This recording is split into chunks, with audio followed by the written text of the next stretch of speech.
I welcome you all to the 8th lecture of Animal Ecology lecture series. Today we are going to study about eutrophication, and this is the last topic for the second unit we are going to study. So let's see what is eutrophication. The process of a water body becoming enriched with minerals and nutrients is called as eutrophication. तो eutrophication क्या है? Eutrophication process है, ऐसी एक process है जिसमें water body जो है ये एनरिच होती है. एनरिच होती है मतलब इट इज़ गेटिंग रिचर, या उसमें कोई चीज़ ऐड हो रही है. जब कोई चीज़ ऐड होती है तब हम उसको बोलते हैं एनरिच होना. So it is becoming enriched with what? किस चीज़ से एनरिच हो रही है? तो मिनरल्स से हो रही है और न्यूट्रिएंट्स से हो रही है. तो जब वाटर बॉडी मिनरल्स और न्यूट्रिएंट्स से एनरिच होती है, मतलब उसमें मिनरल्स और न्यूट्रिएंट्स ऐड होते हैं, तो ऐसी प्रोसेस को हम क्या बोलते हैं? यूट्रोफिकेशन बोलते हैं. Okay, now how it happens, कैसे होती है ये एडिशन ऑफ ये मिनरल्स और न्यूट्रिएंट्स, कैसे होता है? तो लेट्स सी, एक अगर वाटर बॉडी है उसमें जब ऑर्गेनिक वेस्ट ऐड होता है, organic waste which is rich in nitrates and phosphate, ये दोनों बहुत इंपॉर्टेंट है. जब भी हम यूट्रोफिकेशन की बात करेंगे तो उसमें ये दो कंपाउंड्स सबसे इम्पॉर्टेंट है. अगर कुछ भी चीज़ वाटर में ऐड हो रही है जिसमें नाइट्रेट है और फॉस्फेट्स है, तो वो addition of that thing to the water body will result in the eutrophication of water body. So when water body is getting added in the water body, the organic waste is getting added which is rich in nitrates and phosphate. The water body in turn as a result what it gets eutrophied. मतलब eutrophication की process हो जाती है. Process eutrophication है, water body यूट्रोफाइड हो जाती है. ठीक है. Now there are types of eutrophication. There are two types: natural eutrophication and artificial eutrophication. Natural eutrophication तब होता है जब कोई भी नई वाटर बॉडी नेचर में पहले बनती है तो उसमें कोई भी लिविंग ऑर्गेनिजम्स इनिशियली नहीं रहते हैं. सबसे पहले सिर्फ पानी इकट्ठा होता है. The next thing is slowly minerals start getting deposited in that water body. उस वाटर बॉडी में धीरे धीरे मिनरल्स जो हैं वो डिपॉजिट होना शुरू होते हैं और डिपॉजिट होते जाते हैं. ठीक है. जैसे जैसे ये मिनरल्स ऐड होते जाते हैं the water body starts becoming enriched and as a result slowly the life form starts growing in it. क्योंकि लिविंग ऑर्गेनिज्म को ये न्यूट्रिएंट्स जो हैं ये बहुत इम्पॉर्टेंट और ज़रूरी होते हैं. आपको मैंने दो बातें बोली, दो मिनरल्स बोले, नाइट्रेट्स एंड फॉस्फेट्स. ज़रा सा अगर आप पीछे देखोगे जो आपने प्रीवियस क्लासेस में पढ़ा है, नाइट्रेट्स में क्या प्रेजेंट रहता है? नाइट्रोजन प्रेजेंट रहता है. नाइट्रोजन किस में प्रेजेंट होता है? हम जब बायोमोलिक्यूल्स की बात करते हैं, कार्बोहाइड्रेट्स, प्रोटीन्स, फैट्स की बात करते हैं, तो नाइट्रोजन ये प्रोटीन्स में प्रेजेंट रहता है. और आपने स्कूल में पढ़ा होगा छोटे क्लासेस में कि proteins are nothing but the building. Protein खाने से बॉडी बिल्ड होती है, मतलब बॉडी की फर्दर बिल्डिंग जो है वो प्रोटीन्स की वजह से होती है.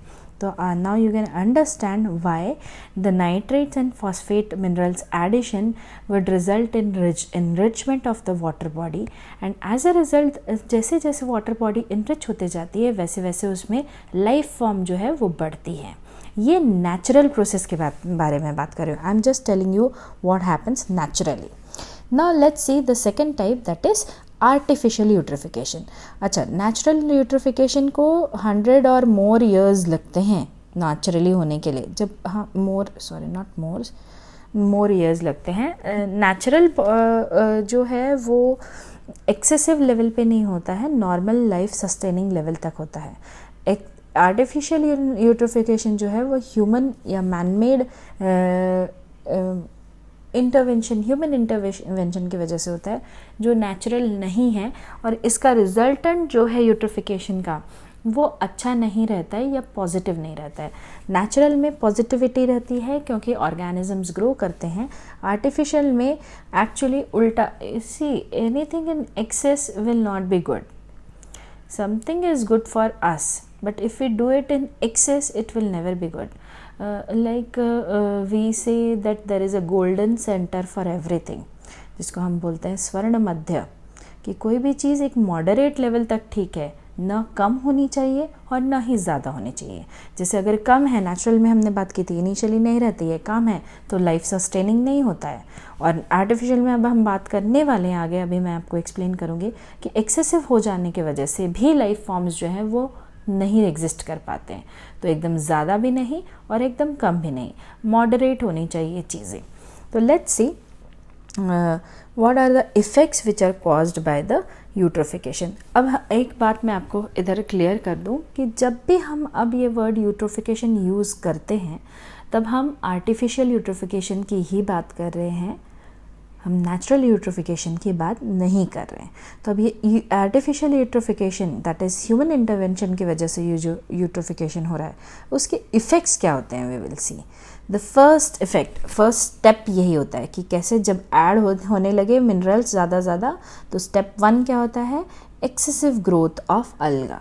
ठीक है, एक्सेसिव अलगल ग्रोथ, इसको हम बोलते हैं अलगल, ओके, इसको हम बोलते हैं algal Bloom.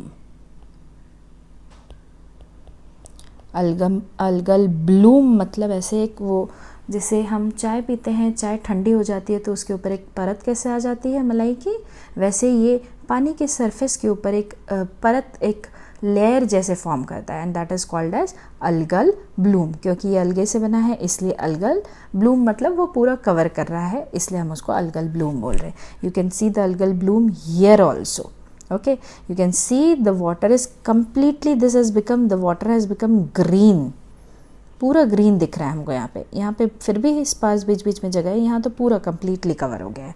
So excessive growth of algal we can see in both of these images.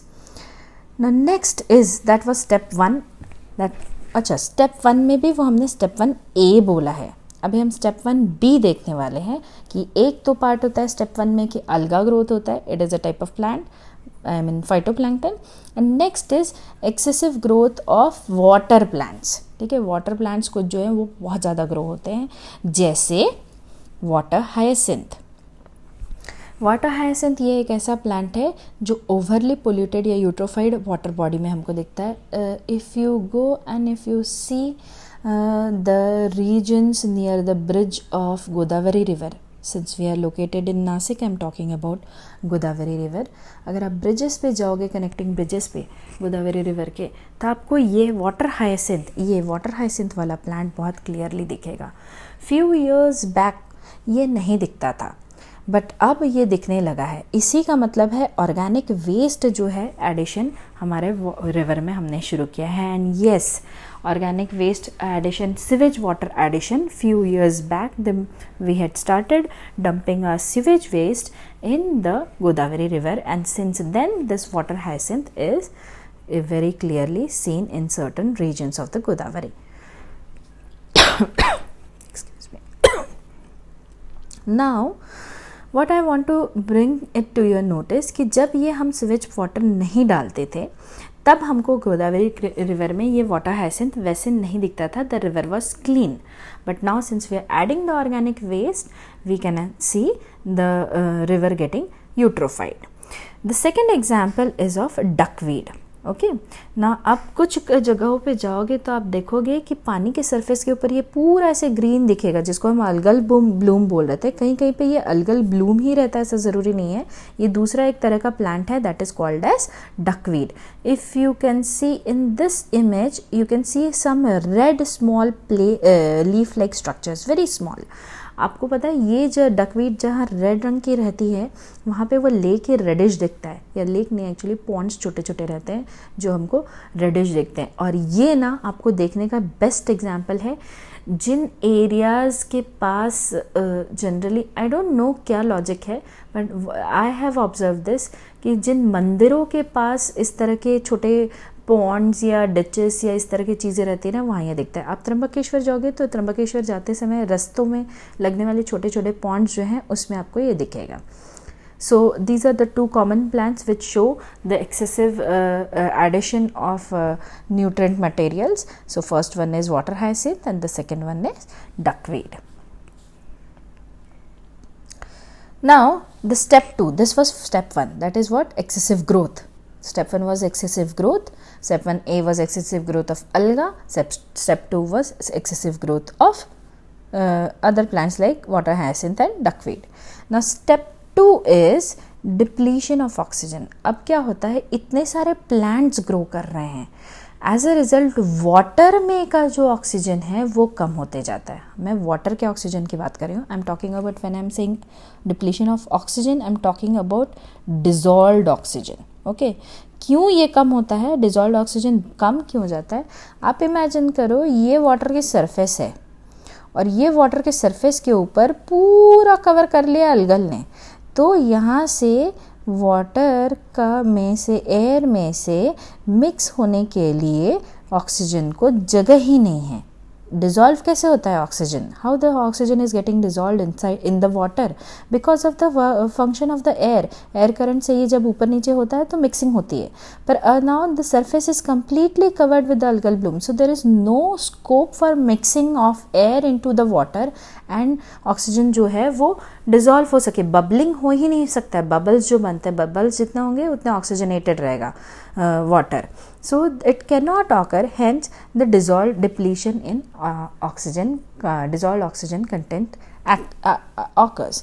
Now ये depletion कैसे होता है? देखो, increased activity of aerobic bacteria।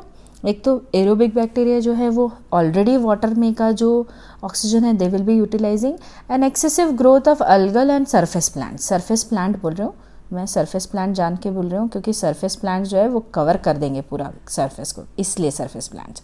सो ये दोनों these things together they will cause, they will increase the oxygen demand। इसको भी oxygen चाहिए, प्लांट्स को भी बहुत सारा ऑक्सीजन चाहिए, और ये एरोबिक बैक्टीरिया को भी बहुत सारा ऑक्सीजन चाहिए। दोनों मिलके क्या करेंगे, ऑक्सीजन डिमांड, इसकी वजह से ऑक्सीजन की डिमांड बढ़ जाएगी, इट विल इंक्रीज। ठीक है, that is BOD increases. BOD is nothing but biological oxygen demand, BOD biological oxygen demand. Okay, so BOD biological इसलिए मतलब लिविंग ऑर्गेनिजम्स की रिक्वायरमेंट है इसलिए। सो इंक्रीज बीओडी एंड जैसे जैसे इंक्रीज मतलब डिमांड भी बढ़ गई है, मतलब ही इंक्रीज हो गया है बीओडी, तो ऑक्सीजन जो है वो यूज़ हो जा रहा है। So more oxygen is getting used. As a result अब नया आ नहीं रहा है, मिक्स हो नहीं रहा है, और जो है वो यूज़ हो जा रहा है। तो as a result depletion of oxygen, that is dissolved oxygen, takes place. So this is the second step for the eutrophication. Further, the third step, that is nothing but reduction in biodiversity. अब oxygen ही नहीं है, if there is scarcity of oxygen, how the living organisms are going to survive? Obviously low oxygen content will be not suitable for any living organisms, or it will cause problems for all the living organism, all the organisms living in that water body. So low oxygen concentration along with the algal blooms produce certain toxic compounds. So ये toxins और ये low oxygen concentration together result in death of fishes and aquatic organisms. ठीक है, so this results in death of fishes and aquatic organisms, and hence the eutrophication leads to lessening, और जो organisms हैं उनको कम कर देती है, biodiversity जो है वो decrease कर देती है। Now ये क्योंकि human made problem है, so there will be definitely certain measures to control this thing. So we are just going to see the measures of control और how to reverse the eutrophication process, जो eutrophication process हुई है उसको हम वापस उल्टा कैसे कर सकते हैं. So see, these are the 4 steps or through 4 ways through which we can do that. The first way is to treat the domestic waste before discharging in water. कि अगर हम डोमेस्टिक वेस्ट डाल भी रहे हैं पानी में तो उसको हम पहले ट्रीट करके डालें. First thing. Second is disruption of algal food web bye growing aerobic decomposers. तो एरोबिक डिकम्पोजर्स यूज़ करके जो अल्गल फूड वेब है इसको भी हम डिसरप्ट करते हैं. तीसरा ऑप्शन है हम हार्वेस्ट कर सकते हैं और रिमूव कर सकते हैं किसको, अल्गल ब्लूम्स को. ये ऑप्शन बहुत जगह यूज़ भी किया जाता है. ठीक है, there are certain countries like Netherlands and all where they are using these method, that is they harvest and remove the algal blooms in order to make the water bodies more useful or increase in the biodiversity. And lastly, water treatment can be done by physical and chemical methods to remove the dissolved nutrients. मतलब water में already dissolve हो गए nutrients, लेकिन हम physical methods और chemical methods use करके वो dissolved nutrients को हम remove करेंगे. Okay, so this is how eutrophication can be controlled.